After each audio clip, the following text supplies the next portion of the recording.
नमस्ते दोस्तों, नए साल की हार्दिक शुभकामनाएं। स्वागत है आपका मेरे channel get fit with should में।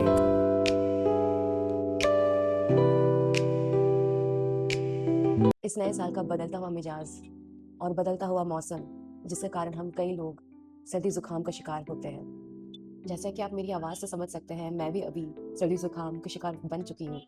और मैं जनरली यही कोशिश करती हूँ कि मैं कोई भी दवाई या किसी भी और तरह का एक्सटर्नल चीज़ ना लूँ अपनी तबीयत को ठीक करने के लिए। मैं कोशिश कर रही हूँ कि मेरे अंदर जितना भी कफ है वो अपने आप ही बाहर निकल जाए धीरे धीरे वक्त के साथ। इसमें थोड़ा समय तो ज़रूर लगता है, मगर आई थिंक ये एक बेटर ऑप्शन है। इस वीडियो में मैं आपके साथ कुछ घर के नुस्खे और योगासन शेयर करूंगी जो आपके शरीर की क्षमता सर्दी जुकाम से लड़ने के लिए काफ़ी हद तक बढ़ा सकता है। इससे पहले कि हम आगे बढ़े, मैं आपके साथ पहले ये शेयर करना चाहती हूँ कि आयुर्वेद में कॉमन कफ यानी सर्दी जुकाम को प्रतिशाया कहा जाता है। इसके 4 प्रकार होते हैं, जैसे वतज, कफज, पित्तज और त्रिदोषज। इन 4 विभिन्न प्रकार के प्रतिशाय के डिफरेंट सिम्टम्स होते हैं। मुझे अभी जो हुआ है उसे वतज कहते हैं। वतज यानी जिसमें हमें बार बार छींक आए, और पित्तज यानी वो जिसमें आपको बुखार हो, और कफज यानी जिसमें आपकी नाक बहे और आपका एक हेडेक हो। तो इन 3 प्रकार के प्रतिशाय में कुछ योगासन आपको ज़रूर मदद कर सकते हैं ताकि आप इनसे डील कर सको बिना किसी दवाई या मेडिसिन के सहारे। हम शुरू करेंगे सलभ आसन से, जिसमें हमें उल्टा लेटना है और अपने दोनों हाथों और पैरों को ऊपर उठाना है। इस पोजीशन को हमें होल्ड करना है 10 सेकेंड के लिए। ये आसन हमारे चेस्ट को ओपन करने में मदद करता है और ये हमारे रेस्पिरेटरी सिस्टम को इम्प्रूव करता है। और सलभ आसन से हम चले जाएंगे भुजंग आसन में। भुजंग आसन भी हमारे चेस्ट को ओपन करता है और हमारे लंग्स में जो कंजेशन हुआ रहता है during common cough and cold, उसको थोड़ा रिलीव करने में हेल्प करता है और हमारे ब्रीदिंग को भी इम्प्रूव करता है। भुजंग आसन को हम होल्ड करेंगे 20 सेकेंड के लिए और फिर हम करेंगे धनुरासन।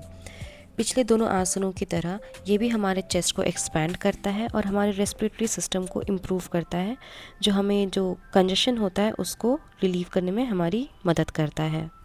याद रखें, इन सभी आसनों में हमारे रिब केज और लंग्स एक्सपैंड होता है, जिसके कारण हमारा लंग का कैपेसिटी इम्प्रूव होता है और हमारा जो ब्लड ऑक्सीजनेटेड होता है उसमें भी काफ़ी सुधार आता है, जिसके कारण हम कॉमन कफ एंड कोल्ड से इजीली रिलीफ पा सकते हैं। इसके बाद हम करेंगे सत्संग आसन, जिससे हमारा ब्लड सर्कुलेशन इम्प्रूव होता है और जो भी म्यूकस हमारे लंग्स में जमा हुआ होता है वो कम होता है।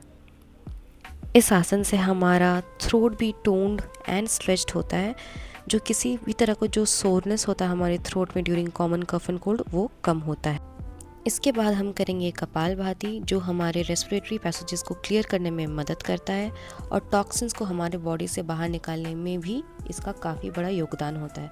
तो इसके लिए हम एक लंबी सांस अपने अंदर लेंगे, हमारा ध्यान सिर्फ हमारे पेट पर होना चाहिए और हम एक्सेल करेंगे 60 टाइम्स, जिस तरह से आप इस वीडियो में देख रहे हैं। कपालभाति हमारे बॉडी की गर्मी को भी बढ़ाता है, जो काफ़ी मदद करता है कॉमन कफ एंड कोल्ड से डील करने के लिए।